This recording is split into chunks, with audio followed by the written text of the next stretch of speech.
앱 신기하러 나가기 전에 잠시 찍습니다. 보이는 것과 보이지 않는 것 중에 어떤 게 소중한가? 어저께 저녁에 기도를 마치고 와서 많은 생각들을 하게 되었습니다. 어떻게 보면은 보이지 않는 하나님을 찾아서 끊임없이 들리기만 했던 하나님을 보이는 하나님으로 만나기 위해서 산 삶이 아니었는가 생각이 듭니다. 물론 제가 제약에 넘어져서 하나님을 멀리하고 떠나 있던 시간들도 많았고요. 그 시간 속에서 제 식대로의 하나님을 믿다가 세월호라는 겪지 말아야 되는 어떤 사건 속에 제가 봉사자로 가서 휘말리게 되었습니다.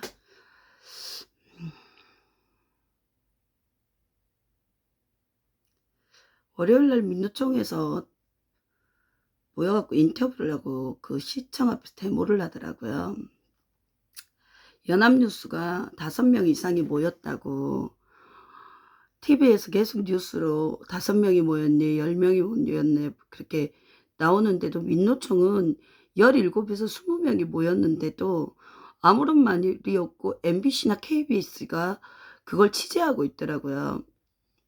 그리고 더 기가 막혔던 거는 저는 제 언니가 천식으로 죽었기 때문에 마스크를 쓰고 있으면 너무 답답하고 힘듭니다. 그리고 피부가 이렇게 마스크 때문에 회복이 안 되고 있는 상황이거든요. 조직 검사를 해도 결과가 안 나오고 마스크를 벗으면 괜찮고 마스크를 쓰면 좀 더 심해지고 막 이러는 상황인데 개인적인 사람들이 많이 거기를 가서 시장을 좀 만나자 그랬더니 비공식적 입장에서는 안 만나준다고 하더라고요. 공식적 입장에서는 만나준다고 하더라고요. 공식적 입장인 기독자유통일당 사람들이 하고 갔지만 그 사람들 안 만나줬습니다. 시장이 있으면서 언론이랑 브리핑을 하면서 우리를 만나주지 않았어요. 제가 월요일날 그 일을 겪고 와서 진짜 많이 아프거든요. 왜 아프냐? 우리가 기억을 하고 있어도 몸이 또 아팠던 다쳤던 곳을 기억하고 있지 않습니까? 그런 것처럼 제 몸이 너무 아프더라고요. 그리고 민노총 그 얼굴 속에 아는 얼굴들이 있더라고요. 제가 기가 막혔던 건 세월호 봉사자로 우리 팽목항에 찾아와가지고 여기 강주 민주광장에서 그 동성애 축제를 할 때 동성애 축제 안에 들어가 있던 사람들이 세월호 봉사자로 또 세월호의 손님으로 왔던 사람들이었거든요. 제가 겪은 이 많은 것들을 어떻게 다 여러분들한테 전해주겠습니까? 전하는 저도 그때의 일을 다시 상기해야 되니까 힘들어요. 세월이 가면 잊혀진다? 아니요. 어떻게 보면 사람이 반병신이 됐는데 잊혀지겠습니까, 그게? 저는 보기에 딱 강해 보여서 아프지도 않고 놀라지도 않고 쓰러지지도 않을 사람으로 보여요. 그렇지만 아니거든요. 제 성격이 굉장히 여려요. 여렸기 때문에 그 팽목에 그렇게 오랫동안 제 직업이니 제 전공이니 모든 걸 다 내려놓고 있을 수가 있었던 겁니다. 좋은 쪽으로만 생각하다 보니까.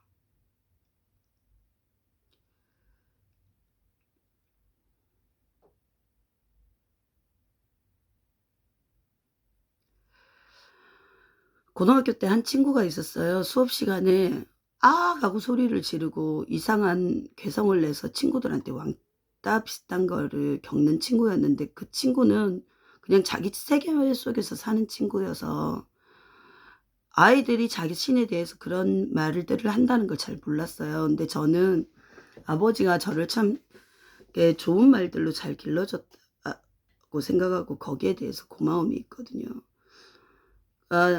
사람은 누구나 다 모자란 부분이 있고 그걸 꼭 장애라고 생각한다면 장애다. 근데 십자가만큼 열려있는 빈 자리들이 있다. 그 자리에 십자가가 들어가면 온 몸에 있는 모든 것들, 온 마음에 있는 모든 것들이 퍼즐이 딱 맞춰진다. 이런 식으로 저를 가르쳐 주셨거든요. 그래서 저는 항상 친구가 없는 친구들한테 다가가서 친구가 되는 그런 좋은 기질이 있어요. 그 친구들이 싫어하고 외면하고 왕따시키는 사람들하고 쉽게 친구가 될 수 있는, 그리고 그 애들은 저의 강함을 보고 또 친구가 되고 하는 그런 것들이 있는데,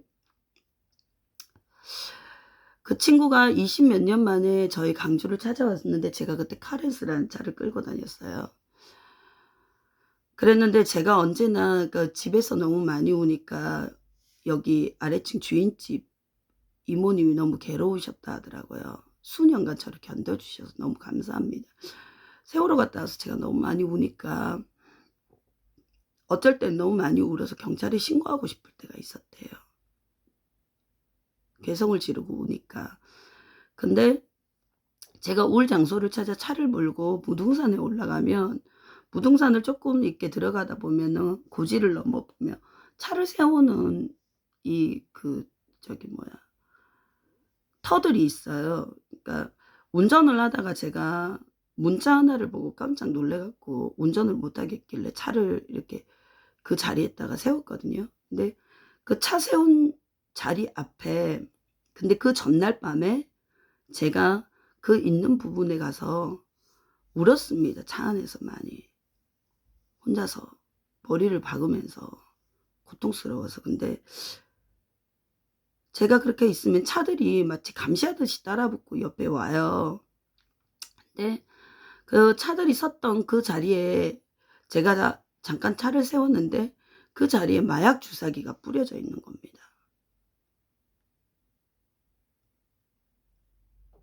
5, 6개가 뿌려져 있는데 제가 그걸 보고 너무 놀래 가지고, 제가 진도에서도 본 풍경들이 있고 또 제가 거기를 다녀와서 겪어야 했던 어려움들이 진짜 많았거든요.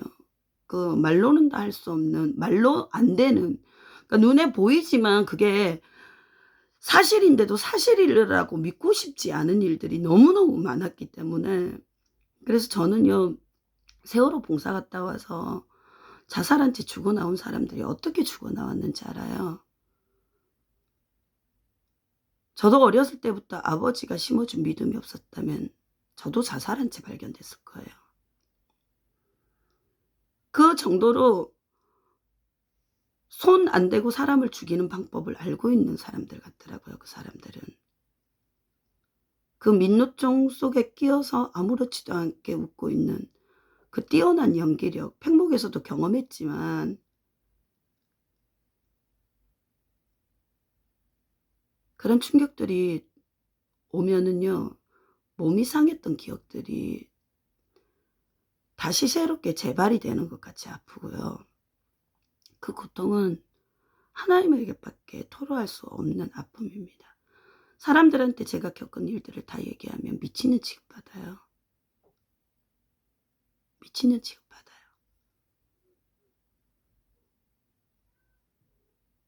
보이지 않는 하나님을 찾아 끊임없이 기도하고,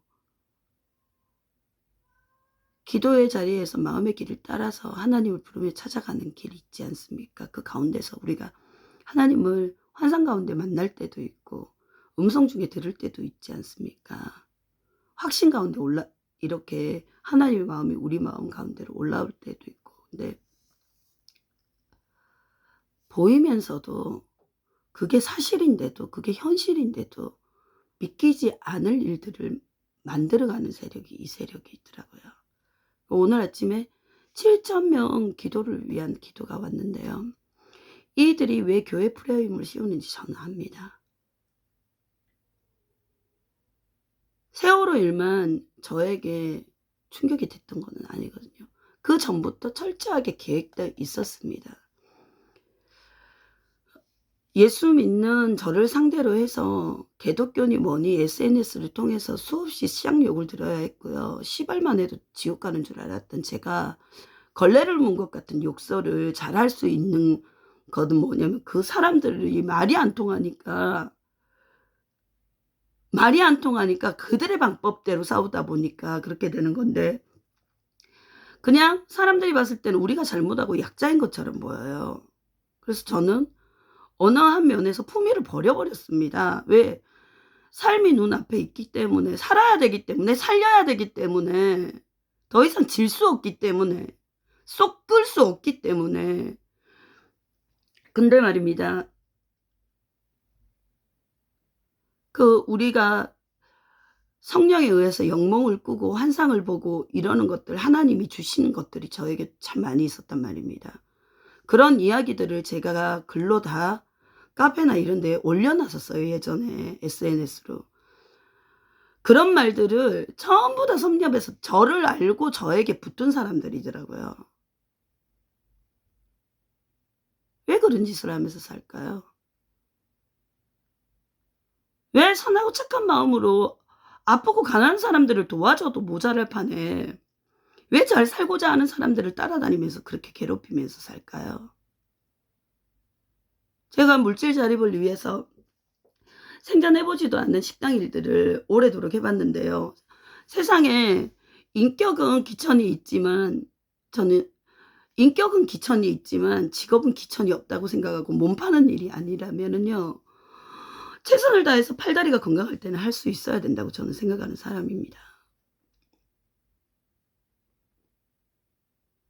근데 제가 지금 어떤 일들도 못하는 병신 같은 바보 같은 사람이 되어버렸는데, 그 계기가 뭐냐면, 일을 하려고 하면 사람이 따라붙어요, 계속.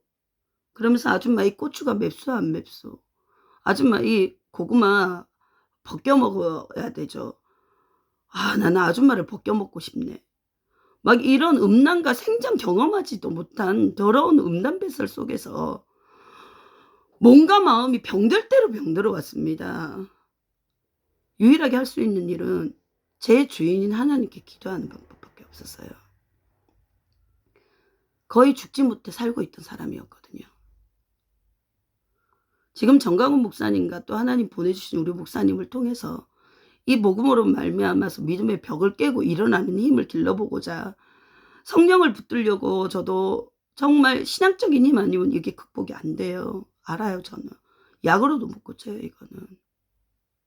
경험해보지 않은 사람은 절대 모릅니다. 이 고통을 어떻게 알겠습니까? 나를 상대로 성추행을 하고 성적 음란패설을 늘어놓고, 나를 상대로 말로 눈으로 옷을 벗기고 윤곽을 할 사람이 바로 앞에 아무렇지도 않게 연기하고 서 있다고 생각해보세요. 마음이 어떤가? 여자의 삶도, 어머니의 삶도, 딸의 삶도 엉망이 되어버린 제가 아픈 모습으로 가족들한테 얼굴을 보여주면, 딸이 늙는 것도 아프다는 내 어머니가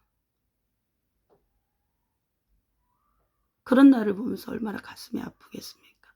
잠깐 엄마랑 있던 시간에 허공을 찌르고 앉아서 맨날 웃기만 하던 네가 그러고 있으니까 내가 미칠 것 같으니까 안 봤으면 좋겠다 하더라고요.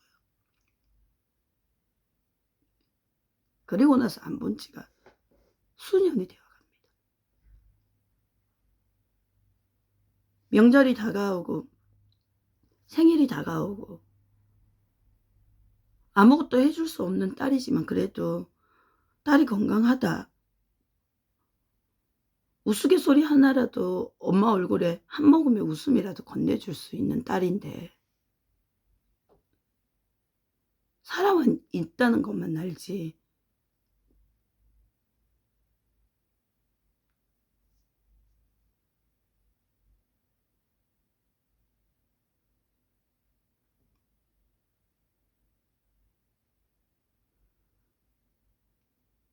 절 보고 사람들이 왜 그렇게 목숨을 바치고 뛰어들고 왜 그렇게 싸우냐고 하는데, 죽을 것 같아서요. 그렇게 싸워서 이기지 않으면 저뿐 아니라 다 죽을 것 같아서요.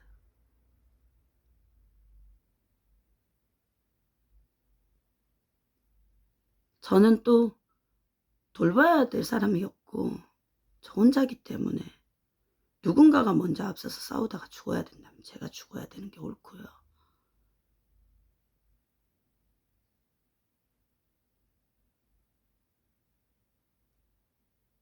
그들이 제 삶에 가져다 놓은 것들은 인간으로서 기본적이고 상식적인 모든 것들을 전부 다 어그러뜨려 놨습니다.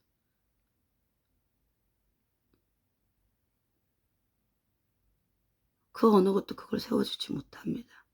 복음만 그걸 세워주지.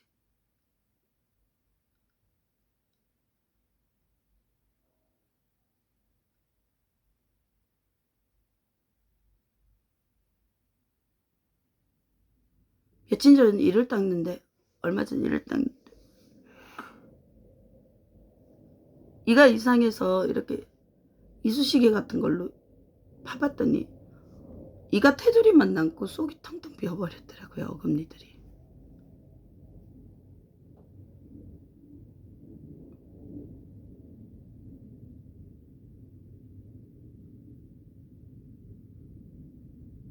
내가 과연 무슨 일을 당하고 있는 걸까? 무슨 일을 당했던 걸까? 내가 그렇게 악독하게 살았나? 나도 느끼지 못하는데 나 스스로 의롭다고 교만한 채 살았나? 왜 이런 일이 내 삶에 일어나서 숨도 못 쉬는 삶이 되어버렸을까? 예배 시간 겨우 숨 쉬어요. 저는 예배 시간 목사님이 떨어뜨려 주는 말씀 듣고 아멘 할 때 숨 쉬어요. 그 외에는 일상에서 숨 쉴 일들이, 숨 막히는 일들이 너무너무 많아요. 제 뒤를 따라오면서 침을 뱉는 사람들, 횡단보도를 지나가다가 내 얼굴에 담배 연기를 뱉어버리고 가는 사람들. 그렇게 10년을 살았습니다. 아무에게 말하지 못한 채 말하면 미친년같이 되니까 그렇게 견디며 10년을 살았습니다. 끊임없이 집안에 도둑이 들고, 우리가 너를 예의주시하고 있다, 너를 보고 있다. 어쩔 땐 제가 화가 나서 집안에 들으면 그러지 말고 죽이고 가. 죽으면 천국이야. 난 더러운 니네들한테 죽으면 순교지. 그럴 때 많습니다. 대놓고 제 이름을 부르며 갈 때도 있고요.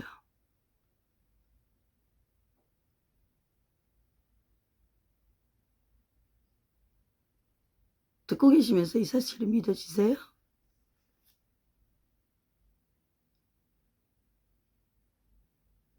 듣는 분들 잘 안 믿어지실 거예요. 근데 실질적으로 겪는 저는 진짜 힘들어요.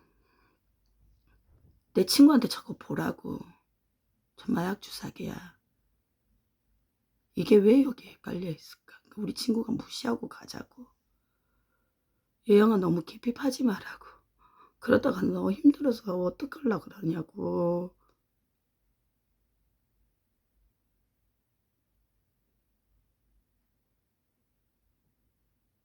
이 아프고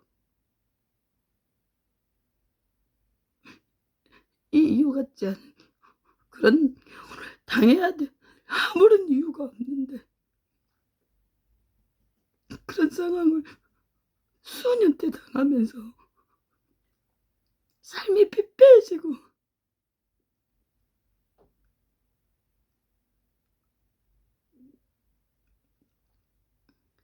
사람들이 많은 곳에 가면요 숨이 안 쉬어져요. 끊임없이 기도하면서 써 있습니다. 사람들은 모릅니다. 제가 어떤 마음으로 어떻게 싸우고 서 있는지.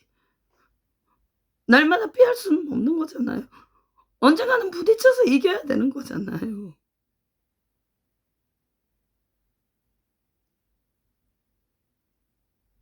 제가 제일 가슴 아픈 건 왜 세월호에 갔냐.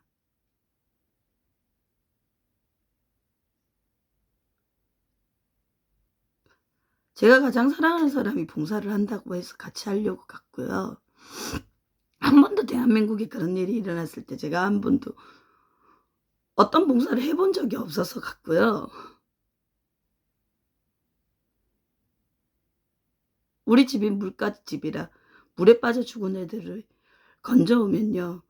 저희 할머니가 그 아이들의 항문을 열어보고 입으로 불어서 살리기도 하고 얘는 죽었다고 얘기하기도 하고 어머니가 해녀시라 물속에 빠져 죽은 사람들 건져 올린 이야기들 들은 그런 많은 것들이 제 속에 쌓여 있어서 갔어요.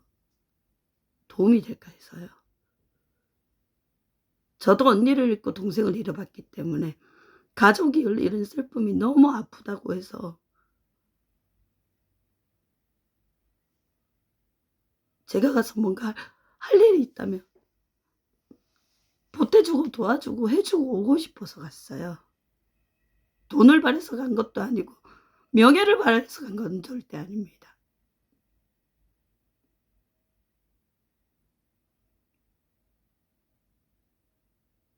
그 질문이 제일 난감해요.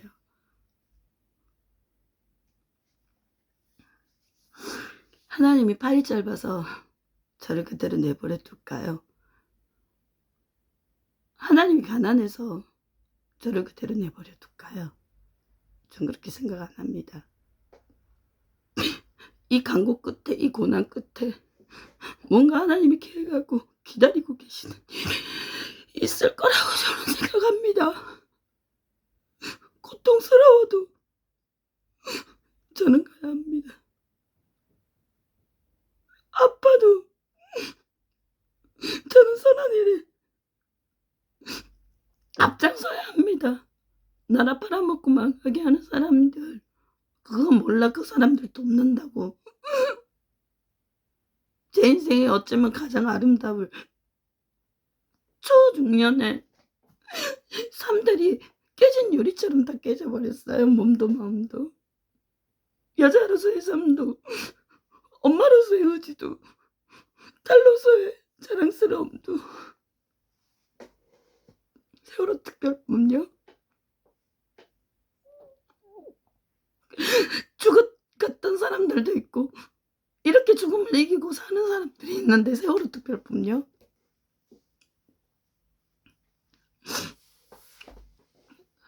어저께 한 통의 전화를 받았어요. 저랑 같은 고민을 하고 아픔을 느끼는 자매의 전화를 받고 너무 가슴이 아팠습니다. 그 자매가 신앙을 가졌으면 좋겠더라고요. 예수님을 생각 많이 해요. 당신을 사랑한 사람들이 당신을 십자가에 못 박고 침 뱉고 그 비아 돌로로사의 길을 어떻게 오르셨을까? 그 밑에서 아무렇지도 않게 속옷을 제비 뽑고 당신을 죽인 그 사람들을 위해서 아버지 저들이 하는 일을 저들이 알지 못합니다.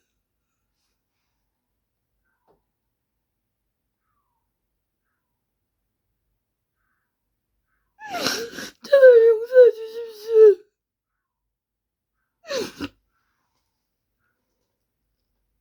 지금 이 소리 들리십니까? 이 개소리. 저는 어릴 때부터 수많은 개들을 키워봤거든요. 이 개소리 들리세요?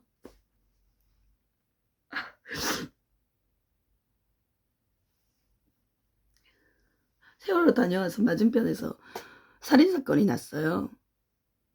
2명이 죽어나갔거든요. 제 바로 앞집에서. 전 제 앞집에서 벌어지는 일들도 예의주시하고 있는데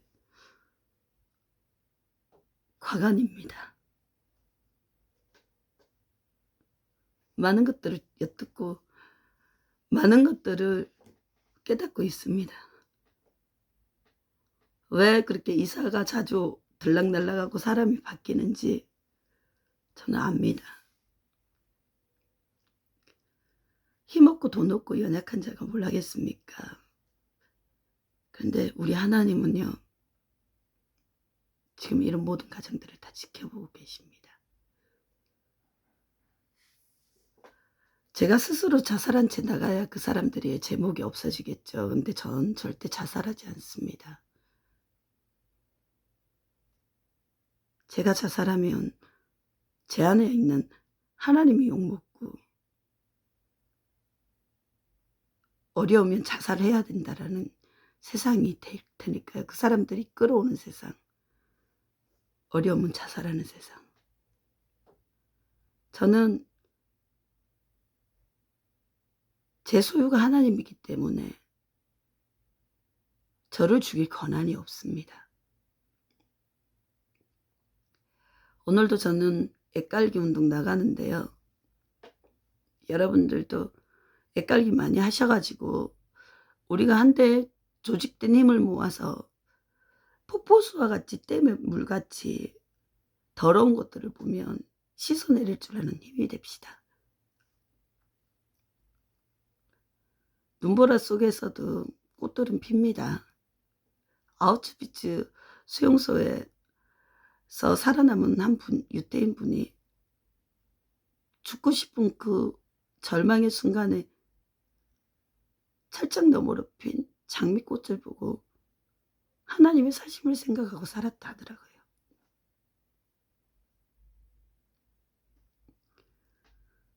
하나님은 반드시 있습니다. 하나님이 있다 없다를 알려면 하나님을 떠나보면 합니다. 하나님이 있는지 없는지. 좋은 하루 되십시오.